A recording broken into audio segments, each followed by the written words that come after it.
Alden Richards at Maine Mendoza, huling-huli dahil sa pagdalo sa Hollywood event.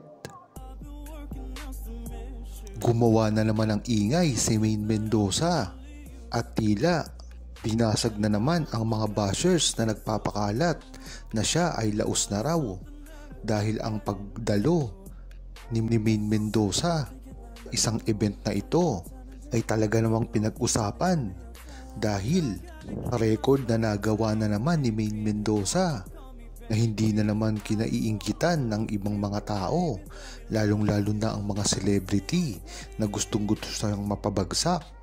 Ang dinalawan ni Maine Mendoza ay isa ngayon sa pinakasikat na TV show sa ibang bansa na talaga namang pinag-usapan. Ngunit nagtaka ang buong Aldab Nation. Bakit nga ba si Maine Mendoza lamang at si Alden Richards ang naiimbitahan pagdating sa mga ganitong pagtitipon? Kung matatandaan nyo ay nauna na rin ginawa ni Alden Richards yan. Siya naman ay dumalo sa premiere ng isa ring pinakasikat na Hollywood TV show ngayon na Stranger Things. Dito mo talaga malalaman ang ginagawang pag-uusap ni Maine Mendoza at Alden Richards o ang mga nagmamanage sa kanila na iisa lamang ang galawan nila at ito ay magpakita sa mga international media. Diyan mo talaga malalaman na talagang si Maine Mendoza at Alden Richards ay nagkakasundo sa iisang mga bagay lamang na alam natin na tinututulan ito ng mga bashers, ngunit walang magawa dahil ang nangingibabaw dito ang mismong katibayan ni Maine Mendoza at Alden Richards na alam naman natin ay ikinagugulat talaga dahil sa laki ng ginagawang balita dahil nga ito sa ibang bansa na at sa Hollywood.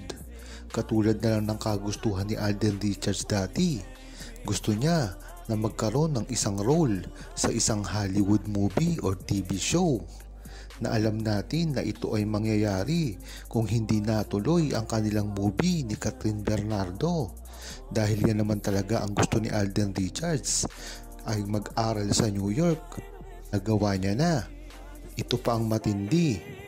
Kung matatandaan nyo at sariwa pa sa isip nyo na si Maine Mendoza ay napakalapit sa New York. Dito rin siya nag-aral.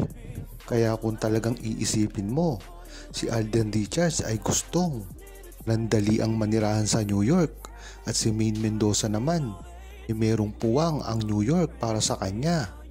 Dito mo walang malalaman talaga na tunay ang kanilang samahan na nangyari.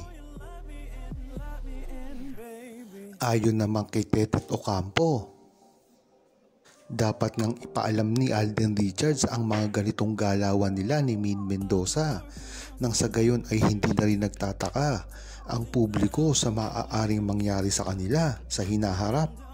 Bagamat ang Aldab Nation ay alam na ito, ngunit dapat ding malaman ito ng mga bashers at lalong-lalo na ang mga naninira sa kanila nang sa gayon ay matahimik na sila sa kanilang pinagagawa na paninira kay Maine Mendoza at Alden Richards na alam naman natin na walang katotohanan.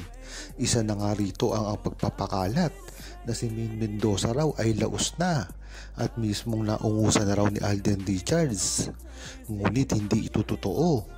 Hanggang ngayon ay magka-level pa rin ang fame at ang estado ng mga karir ni Maine Mendoza at Alden Richards. Hindi porke maraming movie at TV show si Alden Richards ay naungusan niya na si Maine Mendoza dahil hindi naman talaga ito ang sukatan kung gaano kakasikat. Si Maine Mendoza ngayon ay regular pa rin sa Itbulaga na alam natin na napakahirap magawa ng isang tao at hindi lang yun, napakarami niya pa rin commercial at endorsement na tinatanggap. Kung iisipin nyo lang, hindi nalaos si Maine Mendoza kung hindi nagtuloy-tuloy lang ang kanyang karir sa ganitong mamalakad. Kung matatandaan nyo ay ganyan na rin naman talaga ang karir ni Maine Mendoza sa simula pa lamang. Iisang TV show at minsan ay merong mga side racket at punong-puno ng mga commercials at endorsement.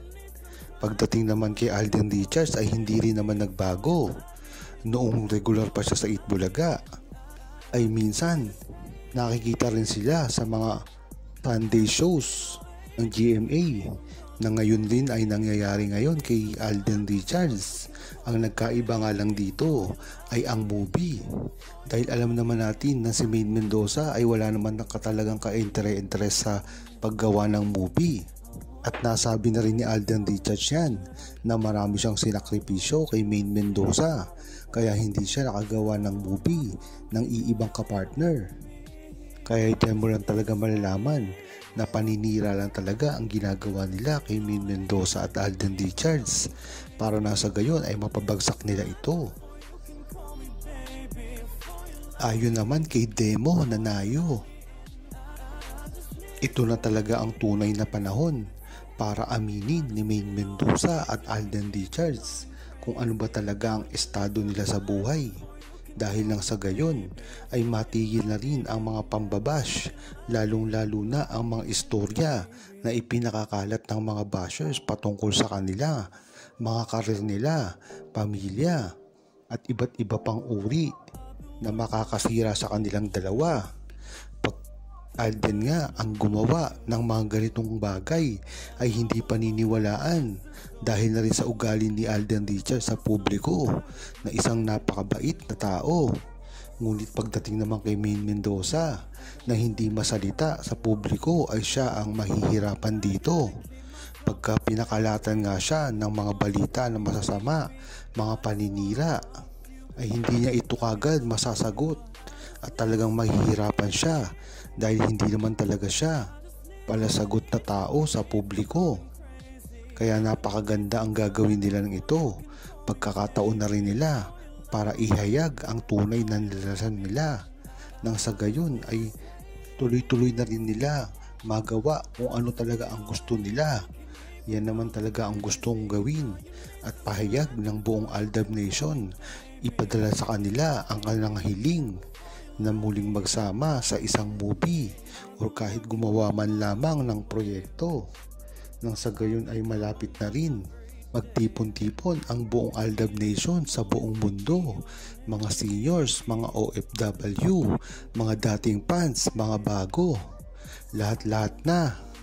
Dito mapapatunayan kung sino talaga ang blockbuster artist katulad ni Maine Mendoza at Alden Richards. Dahil natatakot sila na pag gumawa ng movie si Alden Richards at Maine Mendoza ay talagang kikilalanin sa buong mundo at makaka-break ng mga world record. Kaya nagano na lang ang takot nila na pagsamahin muli ang Aldab Love Team ni Maine Mendoza at Alden Richards.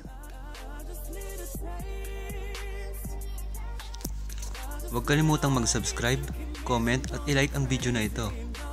Thanks for watching!